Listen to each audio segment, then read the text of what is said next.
Everyone, আসসালামু আলাইকুম। Welcome to my new video. আজকের ভিডিওতে আপনারা দেখছেন কাঁচা আম। বলেন তো এই কাঁচা আম দিয়ে কি হবে? আজকে আমাদের বাসায় এই কাঁচা আমের আচার বানানো হবে,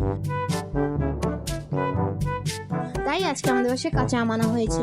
এখন আমার আম্মু এইসব কাঁচা আমগুলো পলি থেকে বের করে নিচ্ছে। এগুলোকে ভালোভাবে ধুয়ে প্রসেসিং করে তারপর আচার বানানো হবে। এখন আমগুলো আম্মু ধুয়ে নেবে।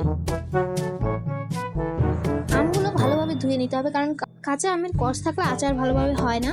তাই আম্মু ভালোভাবে আমগুলো ধুয়ে নিচ্ছে।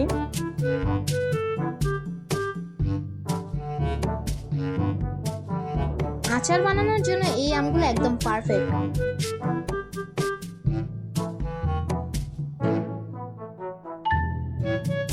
এখন সব আমগুলো ধোয়া শেষ। এখন আমগুলো মুছে নিচ্ছে যাতে কাটতে সুবিধা হয়। আর আম যদি ভিজা থাকে কাটতে অনেক সমস্যা, বাই চান্স হাতও কেটে যেতে পারে। এখন আম্মু সব আমগুলো কেটে নিবে। প্রথমে মাঝখান থেকে কেটে নিবে। এখানে আম্মু সব আমগুলো কেটে নিচ্ছে, সুন্দরভাবে কেটে নিচ্ছে। আর আমি বসে বসে ভিডিও করছি। কতগুলো আম! এখন আমগুলোর মধ্যে ভালোভাবে চিনি গুড় দিয়ে রান্না করবে।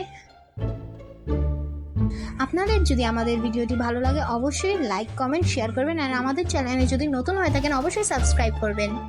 Thank you. হয়ে গেল আমাদের মিষ্টি আমের আচার।